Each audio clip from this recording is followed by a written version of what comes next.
PSD, PSD, PSD, PSD, PSD. Muito obrigado. Muito obrigado a todas e a todos pela vossa presença, por este magnífico encontro. Nós usámos nas últimas semanas uma frase muito simples, que foi dizer que o Pontal estava de volta, e está. Mas não está só o Pontal. A máquina laranja está de volta. O PSD, partido de referência do nosso sistema partidário, está de volta para tornar a governar Portugal.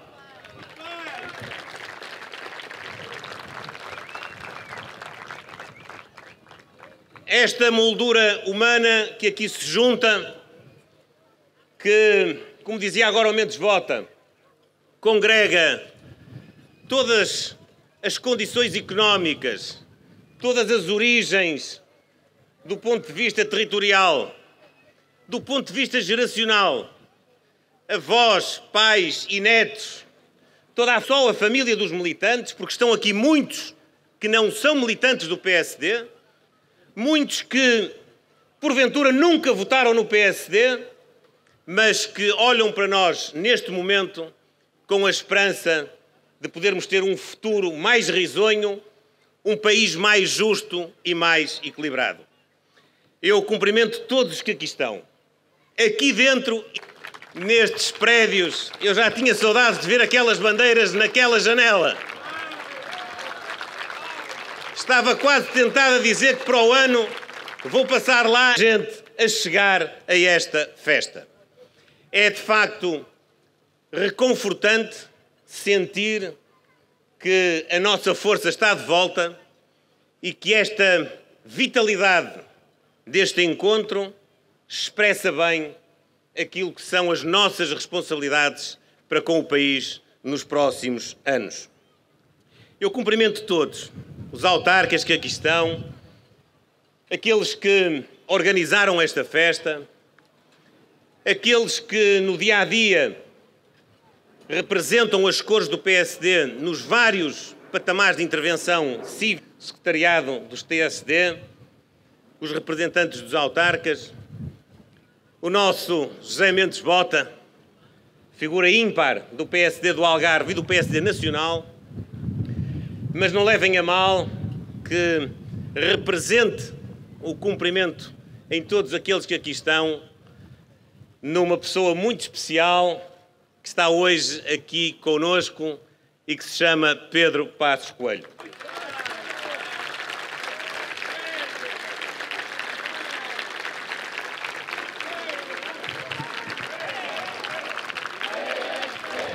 PSD, PSD.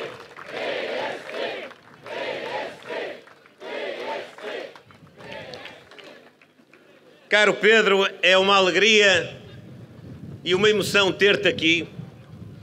Eu diria mesmo, tu és daqui. E para aqueles que nós já antecipamos, nos próximos dias, se calhar já hoje à noite, se vão entreter com o papão do pacismo, com o regresso do Pedro Passos Coelho, como se isso fosse uma coisa muito medonha, eu quero dizer mais uma vez, eu tive muita honra e muito orgulho e tenho muita honra e muito orgulho em ter estado ao teu lado e ter contigo vivido um período de recuperação do nosso país e ter mandado a troika que os socialistas trouxeram para casa. Eu nunca vou deixar de dizer aquilo que tem de ser dito. Tu foste um grande primeiro-ministro e eu tenho muito orgulho em ter estado contigo nesse período. Digam o que disserem, escrevam o que quiserem escrever.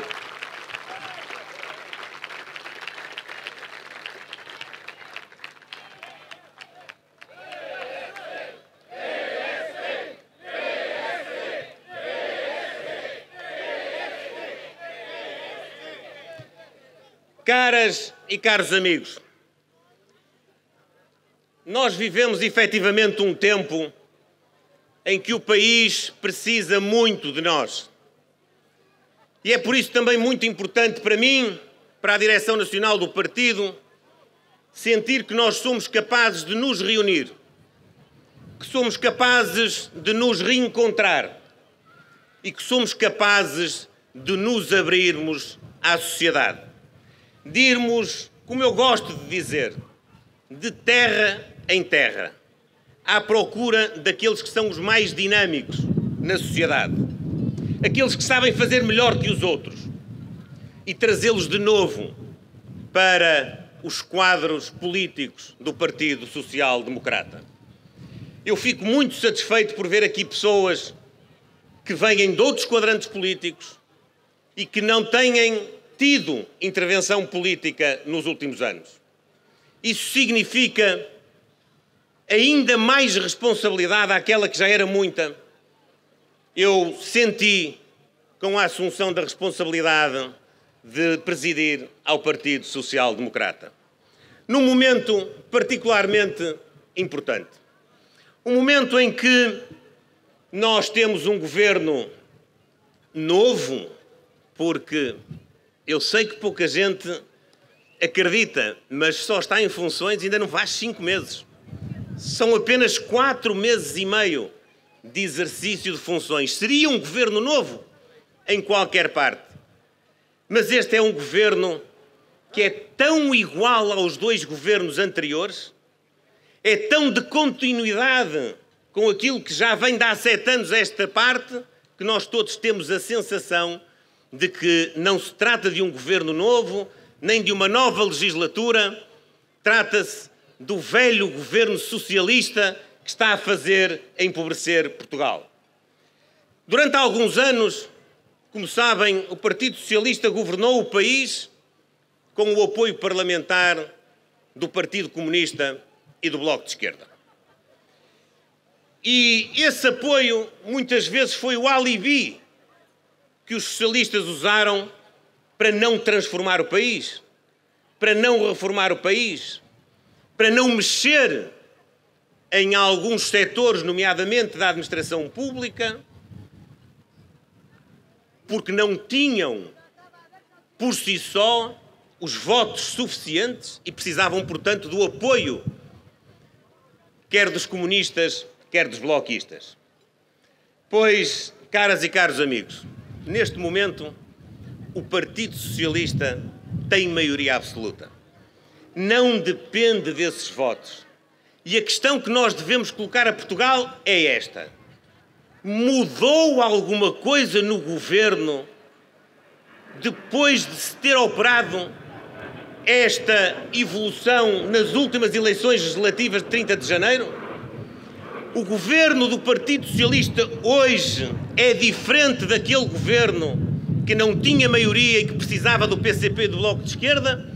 Ou, pelo contrário, as políticas, e muitas vezes a falta delas, são exatamente as mesmas que eram antes das últimas eleições legislativas? Eu não tenho dúvidas. O problema da falta de transformação em Portugal não estava nem no Partido Comunista, nem no Bloco de Esquerda. O problema da falta de transformação em Portugal estava e está no Partido Socialista. Por isso é que este governo é exatamente igual aos 2 governos anteriores.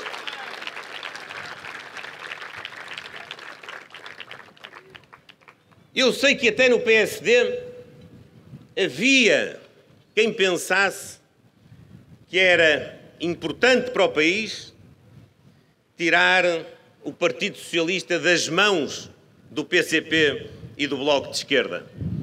Mas, caras amigas e caros amigos, o que é verdadeiramente importante é nós tirarmos o governo das mãos do Partido Socialista.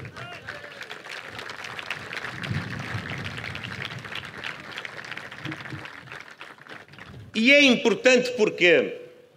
É importante porque nós estamos a viver pior em Portugal. É importante porque nós estamos a ficar cada vez mais pobres. Estes 7 anos de governo de António Costa e do Partido Socialista, que se sucedem, primeiro a 7 anos com António Guterres, que desembocaram num pântano, depois 7 anos de José Sócrates, que desembocaram na bancarrota, são 7 anos de empobrecimento. O país está a empobrecer. A vida das pessoas está cada vez mais difícil. E não é apenas, também é reflexo daquilo que está a acontecer este ano com o aumento da inflação. Mas antes ainda disso, nós já estávamos a caminhar para a cauda da Europa. O rendimento dos portugueses é, hoje, num plano europeu de uma Europa a 27, o rendimento per capita é o 21º. Isto é anterior a este processo inflacionista. Nós temos em Portugal quase 1 milhão de pessoas que ganham o salário mínimo nacional. E temos em Portugal cada vez mais o salário mínimo a encostar ao salário médio. Nós temos em Portugal 2.300.000 pensionistas e reformados cujo rendimento não vai além de 1.097 euros.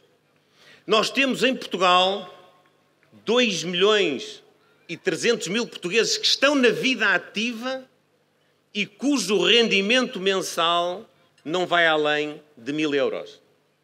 Nós temos em Portugal 86% dos jovens cujo rendimento mensal não vai além de 1.158 euros.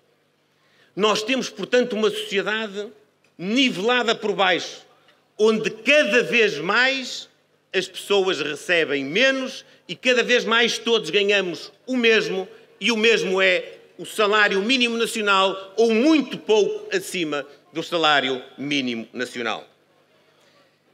Quando, ainda no último debate do Estado da Nação, o nosso líder parlamentar inquiriu o Primeiro-Ministro e demonstrou com factos, estes factos, que as pessoas estão mais pobres, o Primeiro-Ministro teve o descaramento de dizer que não, que em Portugal as pessoas estavam mais ricas. Como é que é possível dizer que as pessoas estão a enriquecer quando cada vez menos elas têm a expectativa de ter mais rendimento? Mas não se empobrece só com rendimentos baixos. Quando nós queremos ter uma resposta no Serviço Nacional de Saúde, queremos ter uma consulta, queremos ter uma cirurgia ou queremos simplesmente ser atendidos ou algum familiar numa urgência e o serviço não dá a resposta, nós estamos a empobrecer. Quando nós temos alunos nas escolas que passam a maior parte do ano, alguns mesmo, e são alguns milhares, chegam ao fim do ano e têm algumas disciplinas onde não tiveram professor, nós estamos a empobrecer.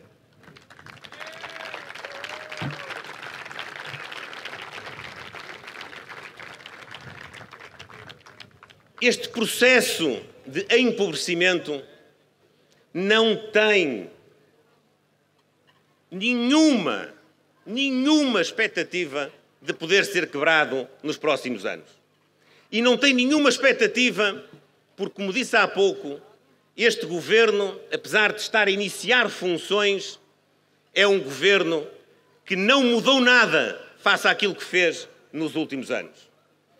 E por isso, aquilo que nós temos diante de nós, Partido Social Democrata, o partido a quem os portugueses confiaram a responsabilidade de ser o maior partido da oposição, de denunciar os erros, de deixar claras as omissões do governo, mas também, em função disso, ser o partido alternativo de governo, aquilo que nós temos de fazer nos próximos anos é construir essa alternativa.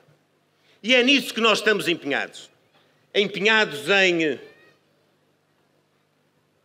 com responsabilidade, com sentido crítico, com o envolvimento de todos, com abertura à sociedade, construirmos um plano de governação que possa dar a Portugal resultados bem melhores e oportunidades bem maiores aos nossos concidadãos. Nós vamos fazer isso nos próximos anos. Mas, como estava a dizer, não vamos apenas concentrar-nos nisso. Nós vamos fazer aquilo que compete aos partidos da oposição. Escrutinar a ação do governo. E este governo tem de ser muito escrutinado. Eu sei que o Primeiro-Ministro, o Partido Socialista, muitas vezes dizem que nós fazemos uma oposição de casos. Uma oposição de casos. O que é isso de uma oposição de casos? Querem eles dizer que nós inventamos os casos sobre os quais nos pronunciamos? Eu acho que há aqui um pequeno equívoco. Nós não temos uma oposição de casos. Temos é um governo de casos. Isso temos. E muitos. E muitos.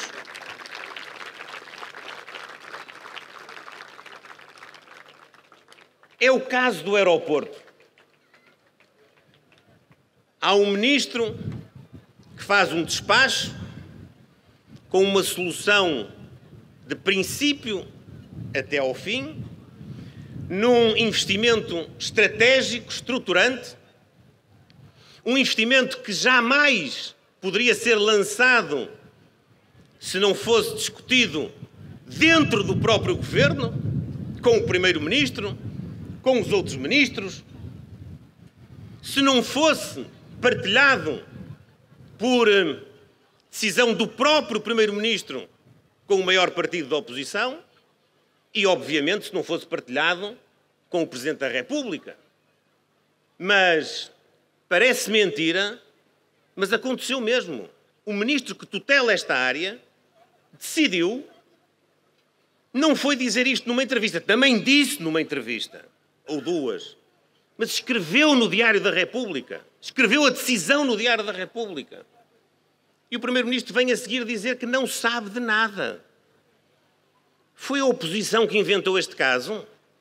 Ou foi o Governo e o Primeiro-Ministro e os seus ministros que trataram de uma forma tão ligeira, tão leviana, o interesse do país e uma decisão estratégica e estruturante para o futuro do país?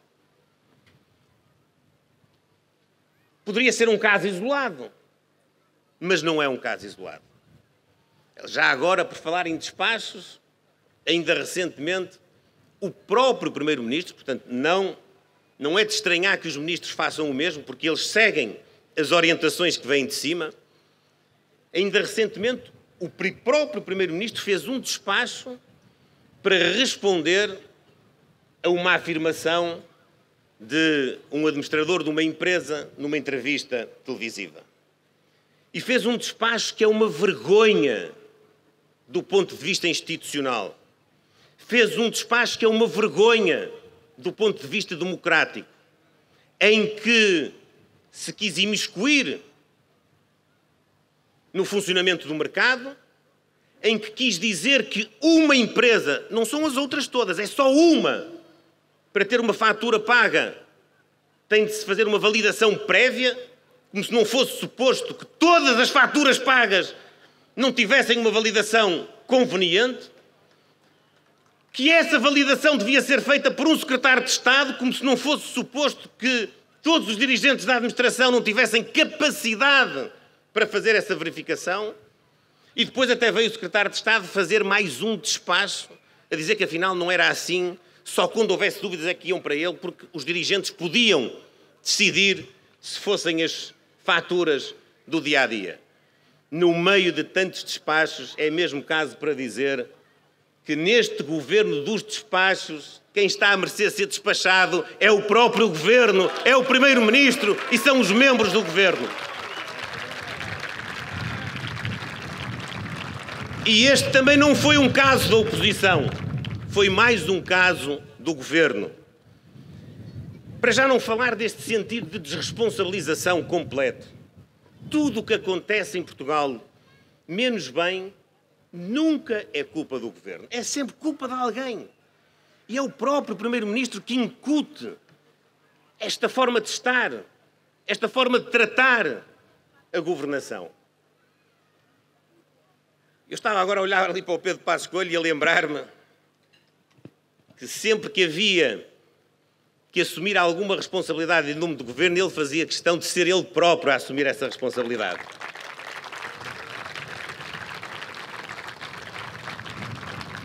Agora, não há ninguém no Governo, e muito menos o Primeiro-Ministro, que assuma a responsabilidade por nada. Houve umas falhas de comunicações no Ciresp, a propósito de alguns incêndios, e veio logo o Ministro à pressa dizer que a culpa era dos bombeiros que não sabiam mexer nos equipamentos. Já agora, por falar em incêndios, eu quero aqui reiterar, não é o que se diz por estes dias, é aquilo que disse antes de haver incêndios. Eu fui a Pedrógão no dia seguinte ao Congresso do Partido Social Democrata. Nessa altura, alguns agentes políticos e algumas pessoas que opinam na praça pública quiseram dizer que eu me estava a aproveitar da questão dos incêndios, do drama que se tinha vivido há 5 anos atrás em Pedrógão. E eu tive a ocasião de dizer, não, eu não estou a aproveitar-me de coisa nenhuma. Eu estou a prevenir o Governo e a exortar o Governo a olhar para uma realidade que nos está a ser transmitida por muitos autarcas, por muitos bombeiros, por muitas associações, por muitas pessoas que vivem nos territórios mais expostos a esse flagelo. E quando fui a Pedrógão disse, é preciso pagar aos bombeiros aquilo que o Governo, e nomeadamente o Ministério da Saúde, deve aos bombeiros. Porque se não pagar aquilo que deve, e eram 25 milhões de euros dos transportes de doentes não urgentes, os bombeiros não vão ter dinheiro, porque eles continuaram a fazer os transportes, para as outras atividades operacionais. E depois disse, depois de uma reunião com a Liga dos Bombeiros, aquilo que me foi transmitido é que a situação no terreno está igual ou pior a 2017. O Governo tem de arrepiar caminho. Aquilo que me foi dito é que a coordenação não estava assegurada. E quando, infelizmente, era expectável que houvesse o aumento dos riscos, porque estamos num ano de seca extrema e porque a reforma da floresta que foi prometida em 2017 não chegou ao terreno,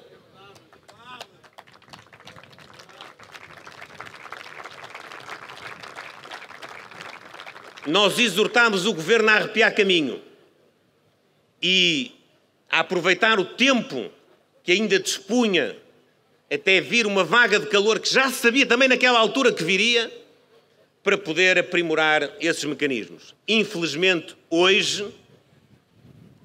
é evidente que os incêndios não deflagram pelas ações do Governo, mas o risco e a perigosidade dependem de algumas ações do Governo. Não só, mas também. E a coordenação, os meios de combate dependem muito daquilo que são as decisões do Governo. Mais uma vez, tenho que me recordar, quando saímos do Governo em 2015, tínhamos um financiamento europeu assegurado de 50 milhões de euros para comprar 2 aviões Canadair. Na altura, o Governo do Dr. António Costa e o seu Ministro da Administração Interna entenderam que esse negócio não era bom. Era melhor alugar. E começou-se a gastar cerca de 8 milhões de euros por ano a alugar esses equipamentos. Agora, 5 anos depois, além deles estarem inoperacionais, mesmo os alugados, agora querem decidir finalmente comprar aquilo que estava garantido com financiamento integralmente europeu em 2015. a culpa não é da oposição. E a culpa também não é dos bombeiros. Bom, na saúde, eu já falarei um bocadinho sobre a saúde, mas na saúde a situação foi a um extremo de ridículo, quando basicamente nos pediram para não ficarmos doentes, porque esse era o segredo para termos uma boa resposta do Serviço Nacional de Saúde. Portanto, a culpa do serviço não funcionar, não responder, é das pessoas que ficam doentes. É o cúmulo do ridículo na ação política. E agora, mais recentemente, isto foi tudo nestes 4 meses. Eu sei que parece mentira. Eu não estou a recapitular 4 anos, são 4 meses. Agora, nesta última semana, mais 2 casos, não da oposição, do governo. E graves, os 2. Um, a propósito de uma contratação que não está explicada para o Ministro das Finanças, para a assessoria ao Ministro das Finanças. Está evidenciada uma redundância. Está evidenciada uma desproporção nos termos do contrato e até da remuneração face àquilo que é a remuneração do próprio Ministro. Estamos há quase uma semana à espera de saber o que é que o Governo acha disso. E o único membro do Governo que falou disso foi o Primeiro-Ministro para dizer o quê? Que não era nada com ele, era com o gabinete do Ministro em causa.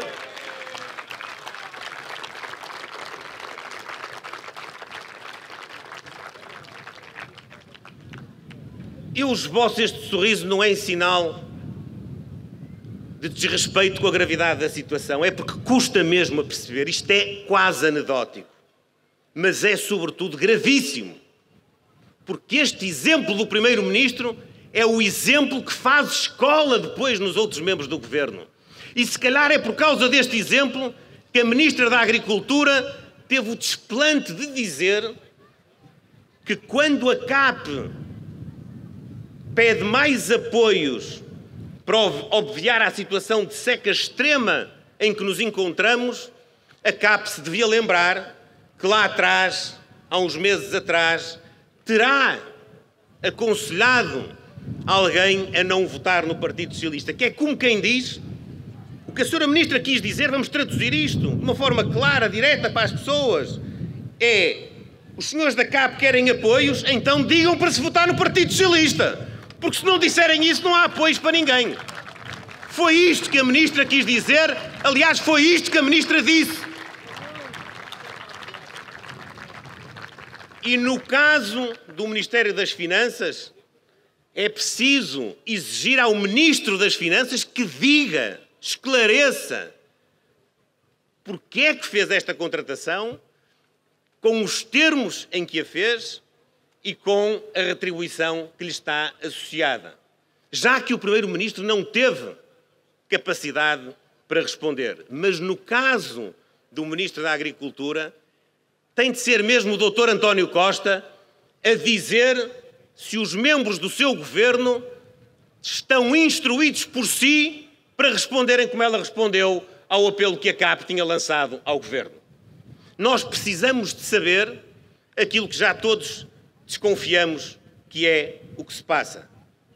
É que o Partido Socialista, que o povo legitimamente quis libertar do Partido Comunista e do Bloco de Esquerda, que o povo quis que tivesse uma maioria absoluta no Parlamento para, com certeza, poder concretizar os anseios que os eleitores tiveram quando depositaram essa confiança, o Partido Socialista confunde o próprio partido com o Estado. Para o Partido Socialista, o Estado e o partido são uma e a mesma coisa.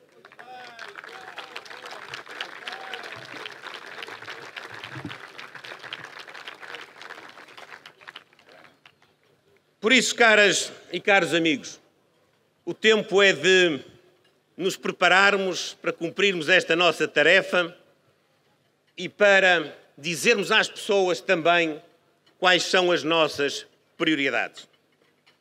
Eu falar-vos-ei de duas hoje, neste nosso encontro.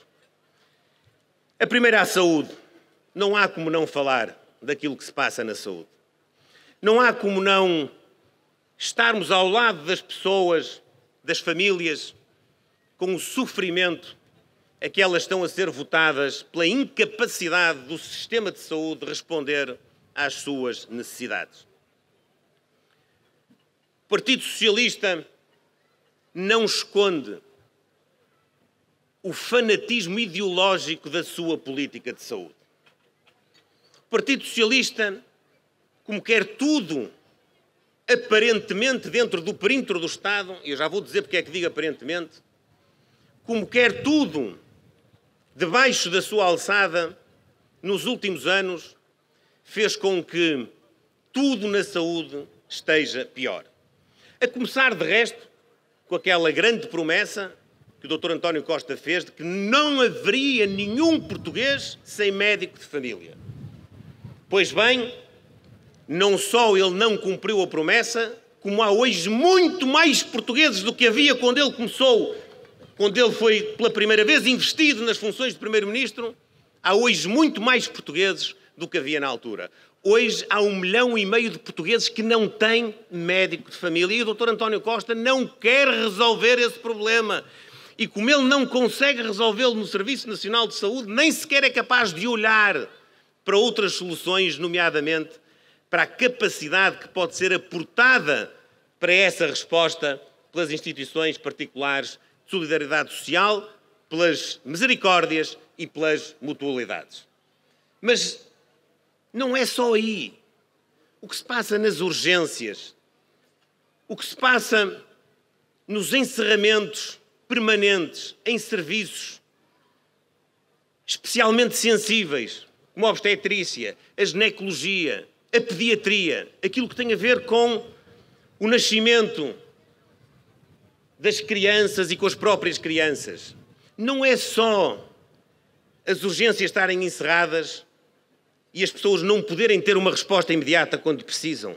É que as próprias famílias têm um sentimento de insegurança quando sabem que uma mulher grávida ou uma criança pequena, se tiver um problema, não vai ter o atendimento que devia ter ali perto, vai ter que andar 70, 80, 90 ou 100 quilómetros para ter aquilo que em condições normais tinha a 5 ou a 10 minutos de distância. O Serviço Nacional de Saúde, há pouca gente que fale disto. Está com falta de profissionais, isso fala muita gente, mas está com falta de material. Os centros de saúde e os hospitais estão com falta de material. Também não é caso único. Nós recebemos todos os dias relatos que nos tribunais não há papel para imprimir as peças processuais e que nas escolas se passa a mesma coisa. Mas na saúde é ainda mais grave. Claro que o Governo veio agora aprovar uma legislação, enfim, milagrosa, a criação do Estatuto do Serviço Nacional de Saúde e a criação da figura do CEO do Serviço Nacional de Saúde, porque a Ministra não tem capacidade e o Primeiro-Ministro muito menos.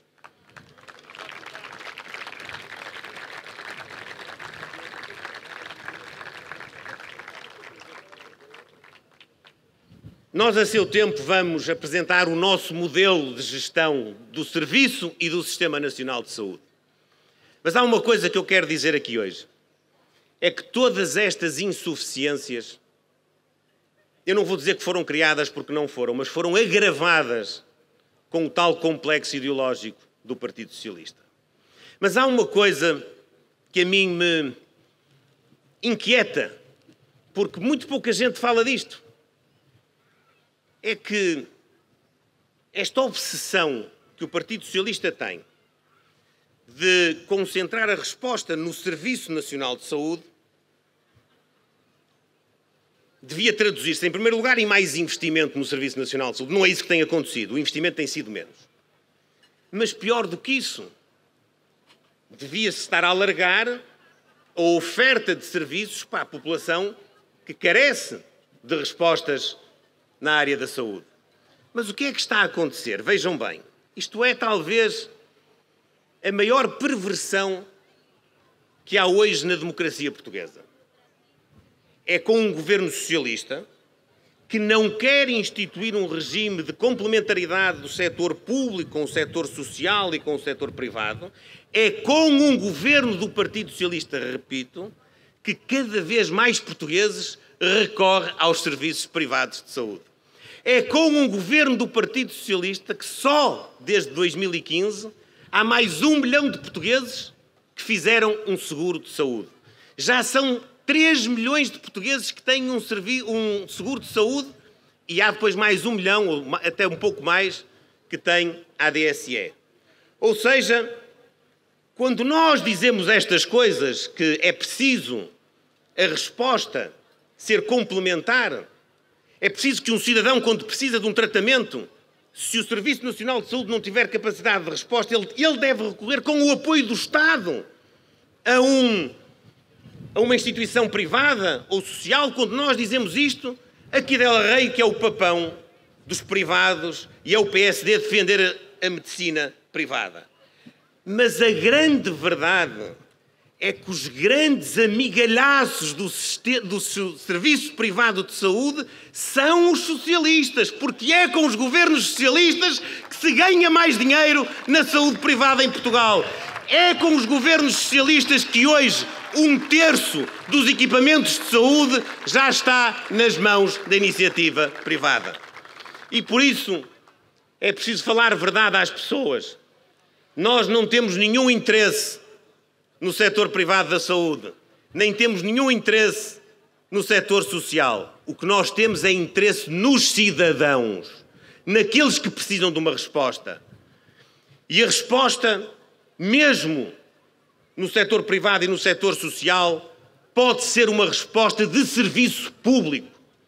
Para isso é preciso que o Governo tenha coragem e, em vez de andar a alimentar, pela sua incapacidade, os setores privado e social, possa fazer protocolos com eles, possa contratualizar serviços e oferecer às pessoas a resposta que elas não têm. Uma última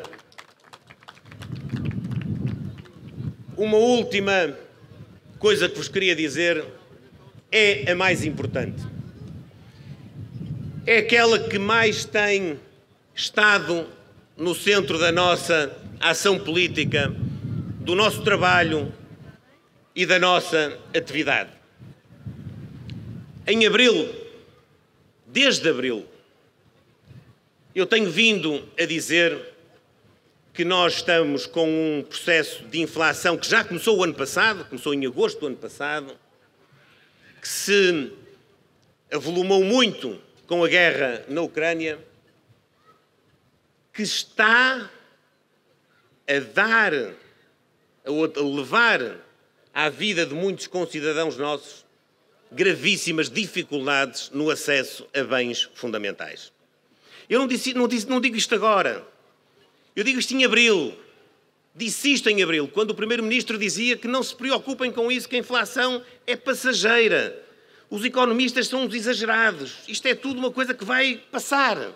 Agora já não diz isso. Também em resposta ao Joaquim, disse que afinal se tinha enganado. Isto não era tão temporário como aquilo que ele tinha suposto no início. Mas nós temos dito uma coisa, que é a taxa de inflação que ainda agora, entre julho de 2021 e julho de 2022, foi de 9,1%, a mais alta desde 1992. A taxa de inflação, quando nós falamos em 8%, ou 7%, ou 9%, nós não estamos a dizer tudo, porque não estamos a dizer exatamente o que é que ela significa para a vida das pessoas. E eu ando a fazer este exercício desde abril. Já fiz em abril, já fiz em maio, já fiz em junho e hoje quero partilhar convosco em julho. De julho de 2021 para julho de 2022, estes 9,1% de inflação querem dizer o seguinte: os óleos alimentares subiram 33,9%, os combustíveis subiram 26,41%, o gás subiu 36,16%, a eletricidade subiu 35,6%, a carne subiu 17,62%, o pão e os cereais 16%, o leite 14%, o peixe 13%, os hortícolas quase 15%. Isto é a tradução na vida dos cidadãos da taxa de inflação. A taxa de inflação está a atingir aquilo que é mais essencial para as nossas vidas: a alimentação, a energia, os combustíveis, aquilo que nós todos precisamos para fazermos a nossa vida normal. E por isso eu tenho pugnado, insistido, persistido em dizer ao Governo que é preciso dar uma resposta àqueles que estão a passar por dificuldades. E mais, antes de haver números, nós já dizíamos, o Governo está a ganhar dinheiro com a inflação.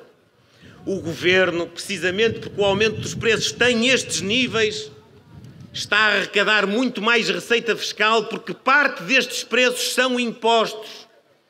E aquilo que é moral é pelo menos devolver à sociedade que paga esses impostos, às pessoas, às famílias e também às empresas e às instituições, uma parte daquilo que se está a tirar em excesso. Pois, se bem o dissemos, mais rápido isso ficou bem patente quando agora soubemos das contas do primeiro semestre de 2022. O Orçamento do Estado para 2022 prevê um aumento da receita fiscal de 3.500 milhões de euros em todo o ano.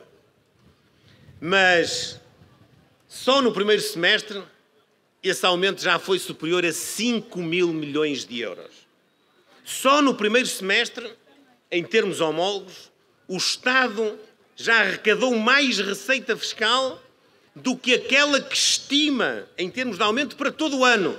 E ainda ficaram com um excedente, ou está um excedente criado de cerca de 2.000 milhões de euros.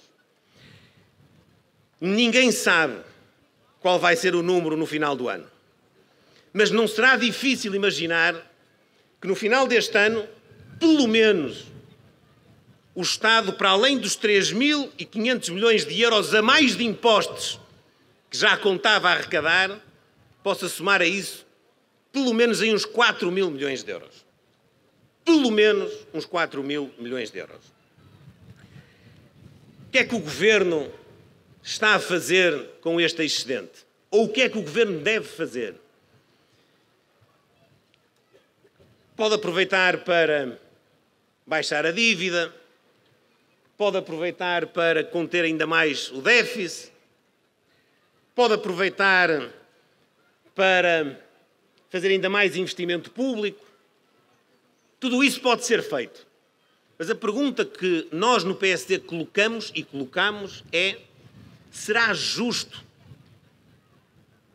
num ano de especial vulnerabilidade para a vida das pessoas, onde o preço da alimentação subiu exponencialmente, onde o preço da energia subiu exponencialmente, onde os bens essenciais atingiram um aumento que não era expectável, onde as rendas da casa vão subir e as prestações da casa também vão subir por efeito do aumento das taxas de juros, deve ou não o Governo redistribuir, devolver uma parte daquilo que está a ganhar, precisamente com o aumento dos preços?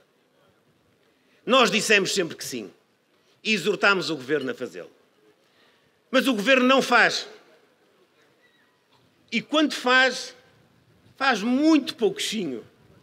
É, aliás, uma expressão que diz muito ao Dr. António Costa, ou muito pouquinho, como sabemos. Eu quero aqui dizer-vos que nós vamos ser consequentes com aquilo que dissemos nos últimos meses.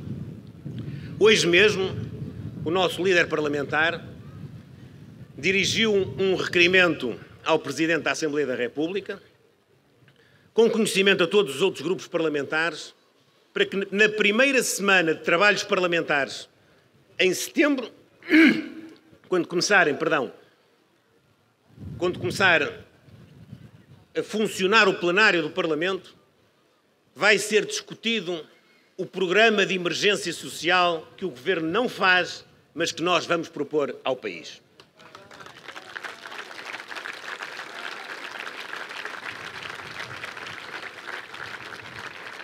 E eu vou dizer-vos muito telegraficamente os eixos principais desse programa de emergência social.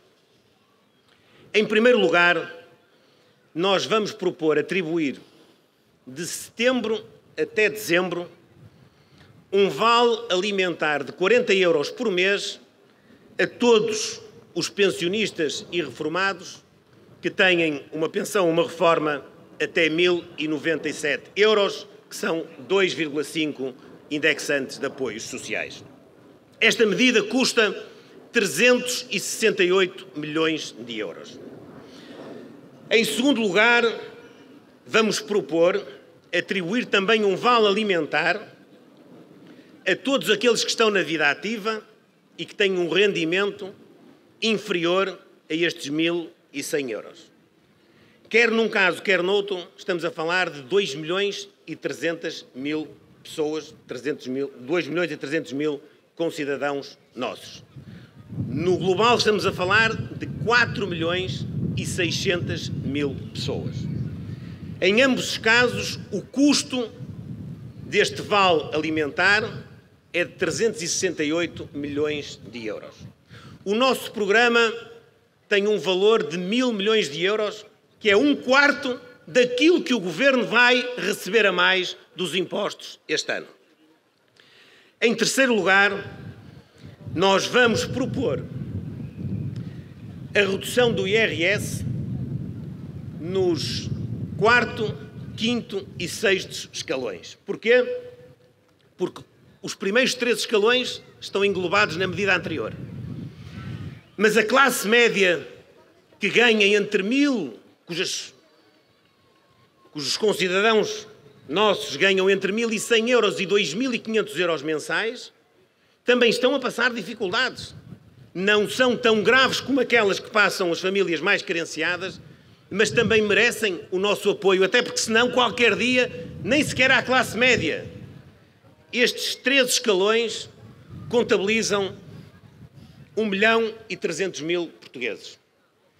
E a nossa proposta é que destes 1.000 milhões, 200 milhões de euros sejam aplicados numa redução do IRS, a executar já nas taxas de retenção da fonte dos últimos 4 meses do ano e depois com o acerto da declaração anual de IRS.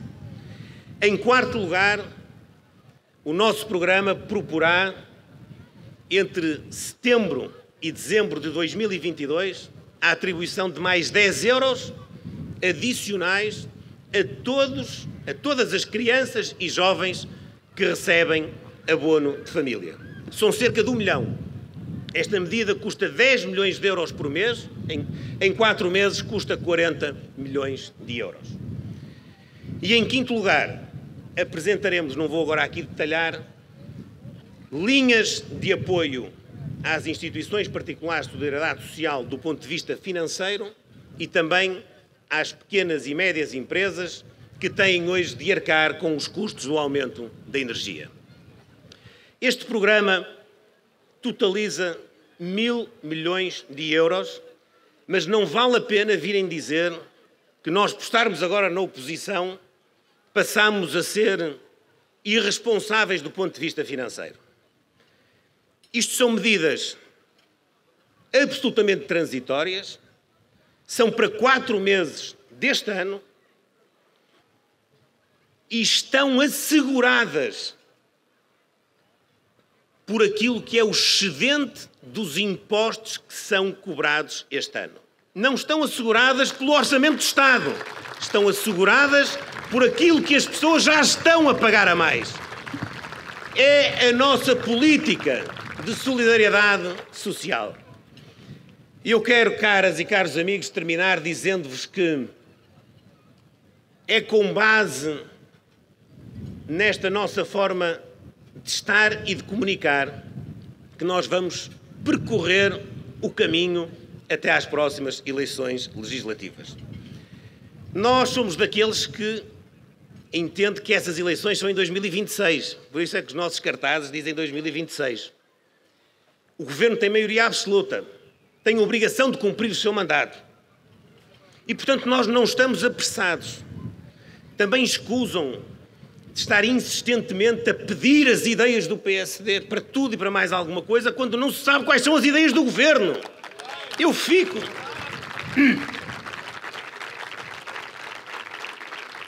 muito admirado quando os nossos companheiros que vão à televisão são questionados. Bom, mas então diga lá, onde é que o PSD quer o aeroporto? Então e o Governo? Não pergunta ao Governo? Então diga lá o que é que o PSD quer fazer para isto e para aquilo, mas não perguntam ao Governo. Nós não nos eximimos a dar as nossas opiniões. Filo agora com estas propostas para este programa de emergência social que já devia estar decidido há 2 ou há 3 meses atrás. E vamos continuar a fazê-lo. Mas vamos fazê-lo com o sentido de que o nosso caminho é um caminho longo. É um caminho que não será fácil. É um caminho onde nós vamos, com certeza, ter de ultrapassar muitas dificuldades, nomeadamente aquelas que decorrem do aproveitamento que o Partido Socialista está a fazer da maioria absoluta que detém e da forma como está a condicionar a vida de muita gente que trabalha na administração pública ou que depende da administração pública. Nós estamos muito cientes disso, mas eu quero assegurar-vos, nós viemos mesmo para ir às eleições, para ganhar as eleições e para sermos governo em Portugal. Nós não estamos aqui de plantão, nós estamos aqui para construir o futuro de Portugal, com esperança, com confiança e com a vontade de todos. Viva a Quarteira, viva o Algarve, viva Portugal e, sobretudo, viva aquilo que todos podem dar para dar uma oportunidade a todos os nossos concidadãos. Muito obrigado e para o ano cá estaremos outra vez. Viva o PSD! PSD! PSD! PSD!